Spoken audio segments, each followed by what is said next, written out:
बासायगिरि प्रभु जिसु ख्रिस्टनि मुङै साफ्रोम नायगिरि नोंथांमोनखौ खुलुमहरबाय आरो लोगोसे फिन दिनैनि गोदान भिडिअनि गेजेरजों साफ्रोम नायगिरि नोंथांमोनखौ बरायदों। अनजाग्रा प्रियफोर, दासान्दि मैया दाखालिनिफ्राय माखासे साननिफ्राय डेट मिन्स हमनानै ला बे सप्तायाव जोङो जेब्ला इउटिउब अन खालामो नेशनेल लेभेलनि जि निउसफोर दङ, ख्रिस्टियान इउटिउबारफोर दङ, जि निउसफोरखौ लाबोयो बिथांमोननियाव जोङो मोनसेल' रादाबखौ नुनो मोनगासिनो दङ बेनो जाहैबाय प्रफेट बाजिन्दर सिंहनि जिथु भाइराल जानाय मोनसे भिडिअ CCTV केमेरानि बेखौ नुनो मोनगासिनो दङ।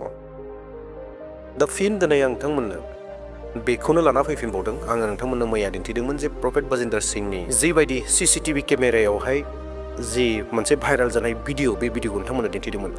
दिनै फिन बे बिषयावनो माखासे बाथ्राफोरखौ सावरायनो होननानै फैफिनबावदों। मानोना गोबां मानसिफोरनि गोसोआव मोनसे डाउट जादों आरो लोगोसे मोननै हान्जानि नुनो मोनदों।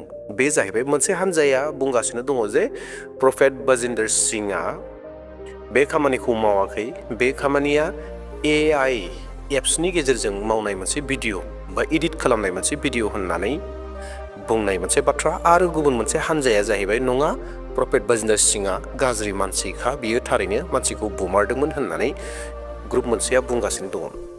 दा सैथोआलाय माथो?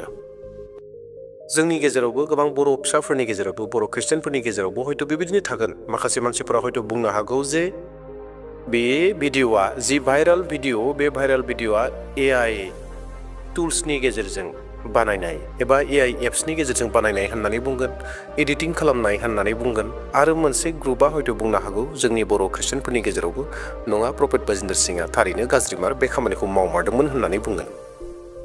दा थारैनो सैथोआलाय माथो? दा बेवहाय जोंबो इसोरा जोंनो मोजां गाज्रिखौ साननो हानाय गियानफोरखौ जोंनो होदों। दा बेयावहाय बेबायदि बिसयाव जोंबो साननो नांगोन, जोंबो स्टाडि खालामनो नांगोन। जोंनि गेजेराव गोबां एक्सपार्टफोर दङ। बै एक्सपार्टफोरनि गेजेरजों जोंबो साननो नांगोन। सोरबा सासे बेक्तिखौ थोंजोङै बाथ्रा बुंनायनि गेजेरजों जोङो दुखु होआलाबानो जोंबो माखासे साननो हानाय गोहोफोरजों, सिन्था खालामनो हानाय गोहोफोरजों जोंबो बाथ्राफोरखौ नायनो नांगोन। दा थारैनो बे भिडिअआ मामार? दा अनजाग्रा प्रियफोर, बेखिनियावनो खावलायनो हास्थायबाय। बेखेवलांनायनि सिगांनो सोरबा जुदि आंनि चेनेलाव गोदान फैदोंब्ला चेनेलखौ साबस्क्राइब खालामना लादो, जेन बेबायदिनो ख्रिस्टियानजों सोमोन्दो थानाय माखासे रादाबफोरखौ आरो इसोरनि बोसोनफोरखौ जेन मोनबाय थानो हायो। आरो लोगोसेनो मोनसे लाइक होनानै गालांगोन आरो हायोब्ला शेयार खालामनानै होगोन। अनजाग्रा प्रियफोर, बे गोबां गिथावना बाथ्रा एबा गोबां सोमोनांथावना बाथ्रा एबा गोबां साननो गोनां बाथ्रा, नोंथांमोननो भिडिअ क्लिपखौ एसे आङो आरोबाव प्ले खालामनानै होनो हास्थायदों। हयथ' माखासेफोरा बावबायबो जानो हागौ। दा बेवहाय बे केबिनाव प्रफेट बाजिन्दर सिंहनि सिङाव जिथु केबिन सिं दङमोन, बे केबिन सिङाव थारैनो माथो जादोंमोन बेखौ नोंथांमोननो आरोबाव दिन्थिबावनो नागिरदों। जायखौ मानसिफोरा ग्रुप मोनसेया सैथो होननानै बुंदों, ग्रुप मोनसेया नंखाय होननानै बुंदों। बै भिडिअखौ नोंथांमोननो आरोबाव फिन ससे 1-2 मिनिटनि थाखाय दिन्थिफिननो नागिरदों। आरो प्रफेट बाजिन्दर सिंहनि हान्जाफोरा मा बुंदों जे बे AIनि होननाय बाथ्रा, बेखौबो नोंथांमोन दिन्थिनो नागिरदों। नोंथांमोना बेखौ नायग्रोदो। बिनि उनाव आङो माखासे बाथ्राफोरखौ बुजिनो सहस जानाय बायदि आङो माखासे बाथ्राफोरखौ बुंहैसिगोन।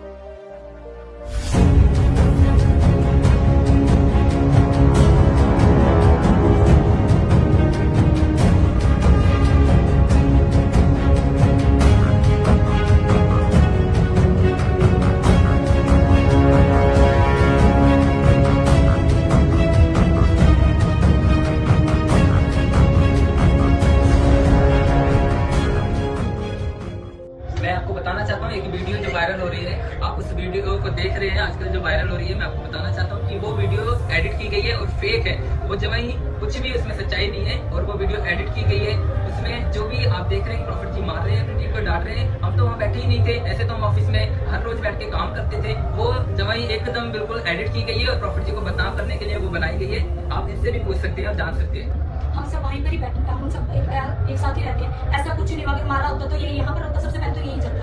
ऐसा कुछ नहीं है, किसी को कुछ नहीं मारा। वो वीडियो फेक है। बस कुछ कंप्लेंट्स सामने आ रही थी जिसके कारण इनके ऊपर इन्होंने पहले ही जाना था। तो ये जानबूझ के लोगों के साथ मिलकर फेक प्रॉफिट को बदनाम करने की कोशिश कर रहे हैं। तो हम आपको बताना चाहते हैं ऐसा कुछ नहीं है। ये सारी वीडियो एडिटिंग की हुई है, फेक है, ऐसा कुछ भी नहीं। और उनके खिलाफ जो कंप्लेन की हुई है ना, वो उसी के थ्रू ये लगे हुए हैं। मर्जी के खिलाफ ये प्रोपेगेंडा रच रहे हैं, ऐसा कुछ भी नहीं। अब बाकी यहाँ पे बैठा फिर से आपको कुछ मैसेज देना था। एक वीडियो वायरल हो रही है न्यूज़ पर भी, इधर उधर सारी जगह देख रहे हैं आप कि इसके गाल पे चाटे मारे, बराबर मैंने मारे तेरे को चाटे नहीं मारे। वो वीडियो एडिट की गई है AI ऐप के द्वारा। सारे बोला हालेलुया। इसोरनि बिसाफोर आसा खालामदों नोंथांमोना भिडिअखौ मोजाङै नायबाय। दा नोंथाङा बेखौ मा बुंगोन नोंथांनि फारसेनिफ्राय? जुदि आङो सोङोब्ला नोंथांमोननि खाथियाव हयथ' गोबाङा बुंगोन अरिजिनेल भिडिअ बियो होननानै, आरो सोरबाया बुंगोन AI भिडिअ एडिटिं खालामनाय मोनसे भिडिअ होननानै। दा बेबायदियाव आङो आंनिफ्राय बियो सैथो भिडिअ एबा AI भिडिअ बेखौ बुंनो नागिराखै, नाथाय मोनसेल' बाथ्रा आं बुंनो नागिरदों, गोबां गोनांथिथार बाथ्रा। बे बाथ्रायानो जाहैबाय, जिहेतु बे भिडिअखौ नायग्रा गोबां सुबुंफोरानो अरिजिनेल भिडिअ होननानै बुंदों, 80% मानसिफोरा अरिजिनेल होननानै बुंदों, आरो बे 80%नि गेजेराव गोबां एक्सपार्टफोराबो दङ, गोबां स्मार्ट टेक्न'लजियाव स्मार्ट जानाय आरो एडिटिंआव स्मार्ट जानाय मानसिफोराबो दङ, आरो जायफ्रा AI टुल्स AI एप्सखौ बाहायगासिनो दङ बिथांमोनाबो बुंदों जे बियो रियेल भिडिअ होननानै, बे AI जों दानाय भिडिअ नङा होननानै। नाथाय 20% माखासे मानसिफोर दङ जायफ्रा AI जों बानायनाय होननानै बुंगासिनो दङ जे बियो AI जों बानायनायसो होननानै। दा जेखि जादिया प्रफेट बाजिन्दर सिंहआबो बुंबाय जे बियो AI जोंसो खालामनाय, आं रावखौबो सोबायाखै, आं रावखौबो बुवाखै होननानै प्रफेट बाजिन्दर सिंहआबो बेखौ एसे बबेबा फारिलाइयाव डिक्लेयार खालामनानै होदों, फोसावनानै होदों।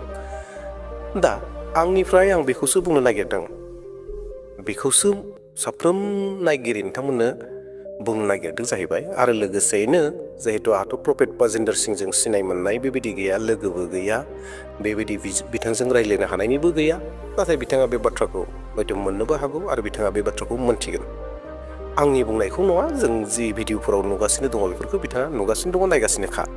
दा बिनि गेजेरजोंनो आङो बे बाथ्राखौ बुंनो नागिरदों जाहैबाय, जिहेतु गोबां मानसिफ्रा बुंदों प्रफेट बाजिन्दर सिंहनि बे बुनाया गोरोन्थि जाबाय आरो बे भिडिअआ सैथो। बेनिफ्राय आरो गोबाङा बुंदों जाहैबाय बियो AI नि। दा जेखि जादिया गावबो बे बाथ्राखौ बुंदों जाहैबाय। प्रफेट बाजिन्दर सिंहआबो बुंदों आरो प्रफेट बाजिन्दर सिंहनि जिथु टीम मानसिफोर दङ, टीम सुबुंफोर दङ, बै टीमनि सुबुंफोराबो बेखौनो बुंदों दि जे बे AI नि। दा जुदि बेयो थारैनो AI निब्ला हमनानै लाथ'दो दान्दिसे समनि थाखाय, बे भिडिअआ जुदि थारैनो AI जों बानायनायब्ला, AI टुल्सनि गेजेरजों, AI माने आर्टिफिशियेल इन्टेलिजेन्स, बे एप्सनि गेजेरजों एबा बे सफ्टवेयारनि गेजेरजों जुदि बानायदोंमारब्ला, थारैनो बानायदोंब्ला, बेखौ प्रफेट बाजिन्दर सिंहआ गावनि खुगानि गेजेरजों बे AI निसो बा बियो AI जों बानायनाय बा एडिट खालामनाय माबा माबि बुंनायनिख्रुइ सोर बानायदों, सोर बानायदोंमोन, बेखौ पुलिसनि सहाय लानानै नायगिरनायासो साबसिन जागोन खोमा होननानै आं सानो। मानोना दिनै मानसिफोरनि गेजेराव बयबो बुंलाबायबाय जे प्रफेट बाजिन्दर सिंहआ गाज्रि, जिहेतु बे भिडिअनि गेजेरजों गाज्रिखौनो नुजादों, गाज्रियानो नुजादोंब्ला दा बेवहाय मानसिफोरा गासैबो गाज्रि होनदों, नाथाय प्रफेट बाजिन्दर टीम आरो प्रफेट बाजिन्दरासो AI नि होननानै, AI टुल्सजों बानायदों होननानै बुंदों। दा बुंनायनिख्रुइ बेखौ प्रशासननि हेल्प लानानै, पुलिसनि सहाय लानानै सोर सुबुङा बेखौ बानायखो, एडिट खालामखो AI जों, बेखौ रायजो राजानि गेजेराव, गासै भारतनि सुबुंफोरनि गेजेराव, मानोना प्रफेट बाजिन्दर सिंहखौ दिनै ख्रिस्टियान, हिन्दु, जिखि धोरोमनि मानसिफोर जाया मानो, मोनफ्रोमनि धोरोमनि मानसिफोरा प्रफेट बाजिन्दर सिंहखौ मोनथियो। आरो दिनै प्रफेट बाजिन्दर सिंहनि बे भिडिअखौ नुनायजों गोबां गुबुन गुबुन धोरोमनि मानसिफोराबो दिनै ख्रिस्टियानखौ ब्लेम खालामनो सुबिदा मोनदों। दा बेयावहाय जों ख्रिस्टियानफोरखौल' क्लियारिफिकेसन होनांगौ बे बाथ्रा नङा। प्रफेट बाजिन्दरा सासे नेसनेल लेभेलनि, इन्टारनेसनेल लेभेलनि सासे स्पिकार, इसोरनि खामानि मावग्रा। दा बेनि सायाव गोबां मानसिफ्रा फोथायनाय दङ जे बियो सासे मोजां मानसि, नाबि होननानै, प्रफेट होननानै फोथायो। नाथाय दिनै बे भिडिअआ बिनि प्रफेटनि गासै खामानिफोरखौ नस्थ' खालामदों आरो जिसु ख्रिस्ट'नि बदनाम लाबोदों, ख्रिस्टियान समाजनि बदनामखौ लानानै फैदों जाहैबाय। दा बेयावखायनो आंनि बायदिब्ला, बे आंनि गोसोनि साननाय बाथ्रासो, बेबायदि मावोब्लासो साबसिन जागोन। अनजाग्रा प्रियफोर नोंथांमोना नेशनेल लेभेलनि हिन्दी लेभेलनि इउटिउब बाव थांनानै नायहैथां आरो कमेन्टफोरखौ नाय कमेन्टफोरा माबायदि कमेन्ट होयो कमेन्टआव बेखौल' मोनगोन जे सोरबा बुंगोन एआइनि सोरबाया बुंगोन प्रफेट बाजिन्दर सिंहआ गाज्रि नंखाय बे सैथो नंखायाखा बेवहायनो बेफोर नुजादों होननानै बुंदों दा थारैनो सैथोआ मा सैथोआ जुदि थारैनो जुदि बे भिडिअ'आ रियेल भिडिअ' मारब्लाथ' प्रफेट बाजिन्दर सिंहआ बे बाथ्राखौ बुंनो हानाय नंलिया सोर इडिट खालामदोंमोन एआइजों जिथु इडिट खालामनाय बेखौ नागिरनो हानाय नङा प्रफेट बाजिन्दर सिंहआ बे जुदि जाथाया जामारदोंब्ला मानोना बे इडिट भिडिअ' नङा बेखौ प्रफेट बाजिन्दर सिंहआ गाव मोनथिगौ गोसो सिङाव दा बेयावखाय बेखौ बियो हानाय नङा दा नाथाय दिनै आंनिफ्रायब्ला आं बेखौनो बुंगासिनो दङ जे दहायनिफ्रायनो प्रफेट बाजिन्दर सिंहआ बेखौ मावनाया साबसिन जागोन बुंबाय थानायनिख्रुइ बिनि टीमनि मानसिफोरा बुंबाय थानायनिख्रुइ जे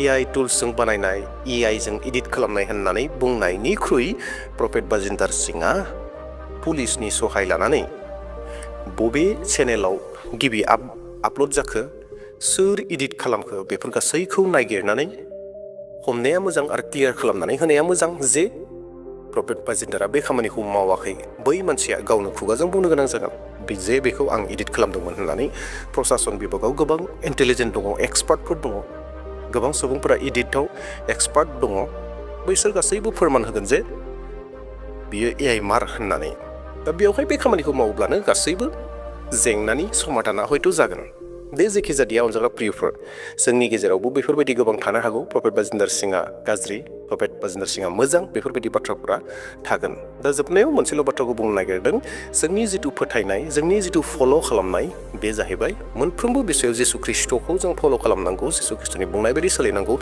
सोरबा मानसिनि बायदि नङा जेब्ला जों मानसिनि बायदि थांगोन हयथ' जोङो बहाबा असुबिदायाव गोग्लैहोनो हागौ दा बेयावहाय प्रफेट बाजिन्दर जाथों आंकुर नारुला जाथों एबा सोरबा जाथों गिदिर गिदिर बुंथिगिरिफोर जाथों जोङो बिथांमोननि जों नङा नाथाय जिसु ख्रिस्ट'नि बोसोननि गेजेरजोंसो जोङो थाबायनांगौ दे अब्ला प्रियफोर अनजाग्रा नायगिरि नोंथांमोन दिनैनि थाखाय बेसेयावनो दोनथ'नो हास्थायबाय आसा खालामदों नोंथांमोना एसेब्लाबो माबा मोनसेब्लाबो आइडिया मोनदों होननानै फोथायदों जे सैथोआ मा बे सैथोआ नुजाथों आरो सैथोखौ बयबो मोनथिगोन मानोना इसोरा गावनो सैथो आरो सैथोखौसो बियो दिन्थियो आरो सैथोखौसो बियो मावो दे अब्ला प्रियफोर फैबाय थानाय समाव सैथोआ मा बेखौ जोङो थारैनो मोनथिगोन दिनैनि भिडिअ बेसेनोसै थेंक इउ